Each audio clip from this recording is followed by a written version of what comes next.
Welcome everyone. स्वागत है आपका आपके अपने YouTube channel maths by Vipin sir पर। मैं विपिन शर्मा आज हाजिर हूं आपके साथ नई ताज़ा खबरों के साथ। बहुत ही जरूरी खबरें होने वाली हैं। दो बड़ी परीक्षा आयोग के लिए बन गई हैं चुनौती। पीसीएस प्री के साथ आरओ और एआरओ प्रारंभिक परीक्षा भी टलने के आसार हो रहे हैं। यूपीपीएससी प्रमुख परीक्षाओं के आयोजन पर इसी हफ्ते ले सकता है निर्णय।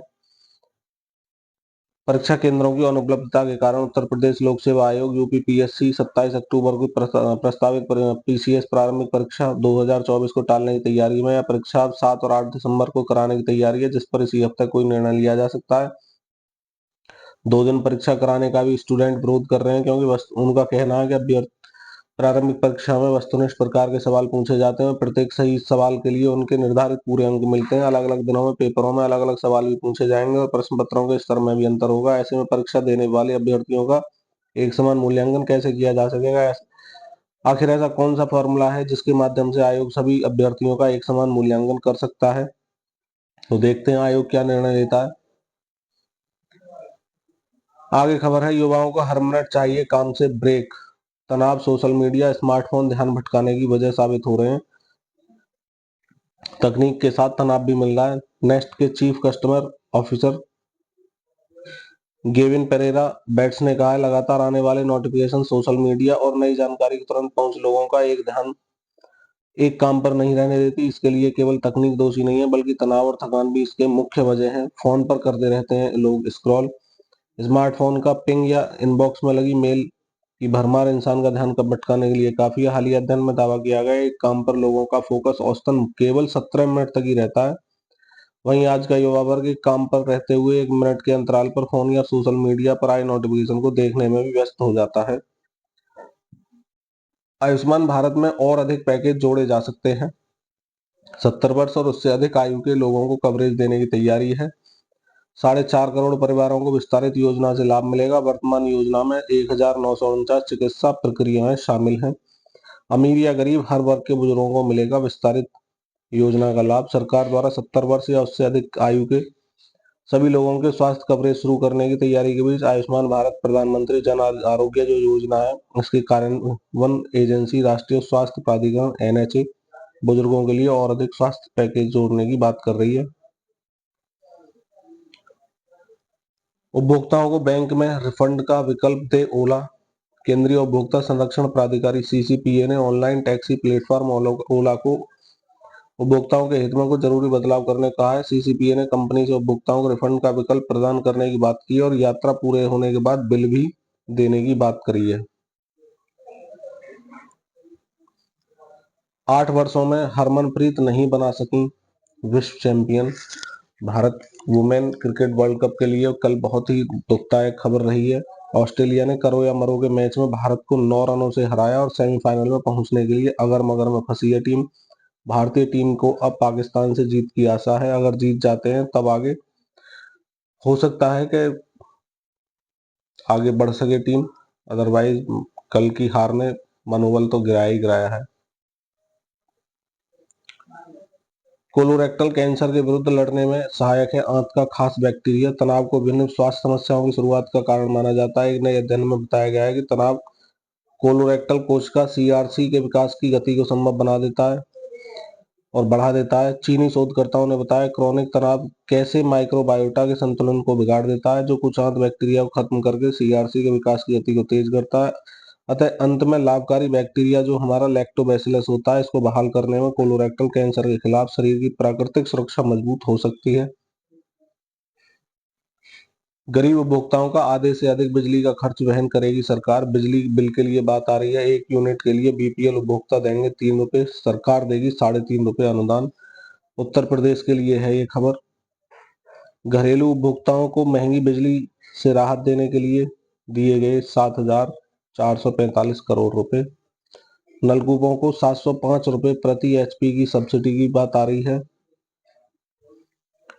150 यूनिट तक 1 रुपया 35 पैसे, 300 यूनिट तक 85 पैसे और 300 से अधिक पर 35 पैसे की सब्सिडी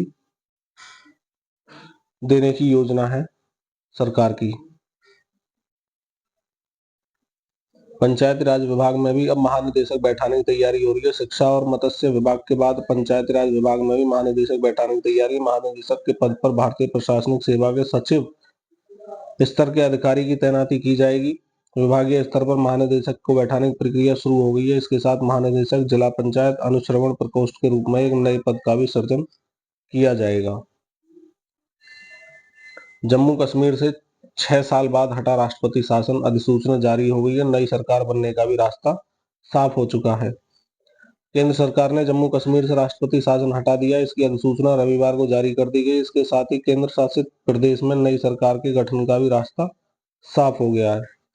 उमर अब्दुल्ला के शपथ ग्रहण पर ताकत दिखाने की तैयारी कर रहे हैं। किसानों के लिए खबर है, क्षतिग्रस्त फसलों के लिए 3,12,866 किसानों को 163 करोड़ का मुआवजा दिया जाएगा।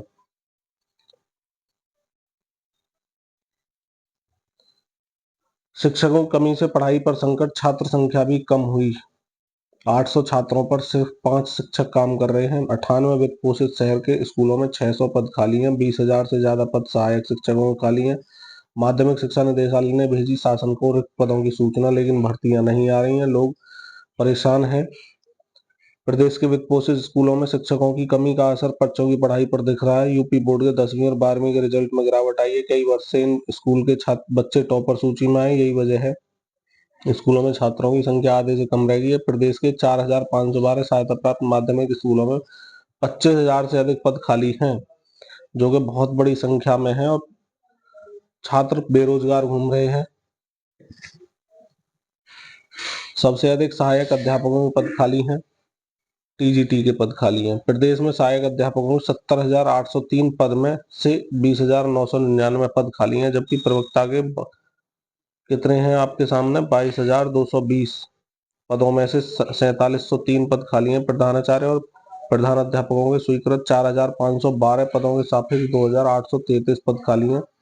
नियमित प्रधानाचार्य और शिक्षक न होने से बच्चों की पढ़ाई पर भी प्रभाव पड़ रहा है। तो सरकार को कहीं ना कहीं इस तरफ ध्यान देकर बच्चों की पढ़ाई प्रभावित ना हो, और नए जो छात्र हैं जो बेरोजगार की तलाश में हैं, बेरोजगार हैं, उनके लिए भी सोचना चाहिए। उत्तर पुस्तिका देखने के लिए आज ही कराएं पंजीकरण। पॉलिटेक्निक सम सेमेस्टर वार्षिक परीक्षा बैक पेपर परीक्षा 2024 में शामिल परीक्षार्थियों को अपनी उत्तर पुस्तिका देखने के लिए रजिस्ट्रेशन का सोमवार का आखिरी दिन है। 3 अक्टूबर को परीक्षा का परिणाम जारी होने के बाद बड़ी संख्या में बैक लगने और छात्र फेल किए जाने के साथ जमकर प्रदर्शन हुआ है, जिसके बाद बोर्ड ने परीक्षाओं को निःशुल्क उत्तर पुस्तिका दिखाने का निर्णय लिया है। पुनर्मूल्यांकन शुल्क 500 रुपए से 250 रुपए किया गया है। छात्रों के विरोध को देखते हुए बोर्ड ने पुनर्मूल्यांकन शुल्क की फीस भी 500 रुपए से घटाकर 250 रुपए कर दी है। रोनाल्डो ने लगाया इंटरनेशनल कैरियर का 906वां गोल। उनके लिए बड़ा अच्छा अचीवमेंट है। ऑफर से उतावले नहीं, अलर्ट रहें।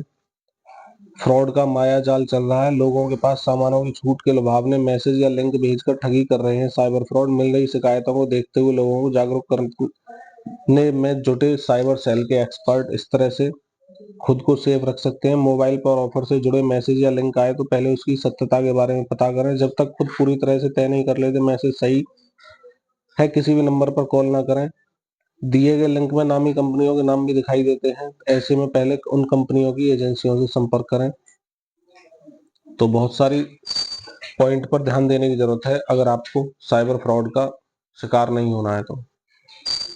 ऑस्ट्रेलिया के हाथों पराजय से भारत सेमीफाइनल में पहुंचने की राह में मुश्किल है। जीत के साथ ऑस्ट्रेलियाई टीम अंतिम 4 में 9 रन से मिली हार के बाद करनी होगी न्यूजीलैंड की हार की दुआ। अगर न्यूजीलैंड हारता है तो आगे स्कोर कार्ड हमारा काम आ सकता है। अदरवाइज महिला वुमेन क्रिकेट टीम के लिए बहुत ही दुखद खबर है। अगर आपने अब तक वीडियो को लाइक नहीं किया तो लाइक कर लें, चैनल सब्सक्राइब कर लें और इसे सभी के साथ शेयर कर दें। मैं विपिन शर्मा आज आपसे विदा लेता हूं। कल मिलते हैं नई खबरों के साथ। इसी के साथ जय हिंद, जय भारत।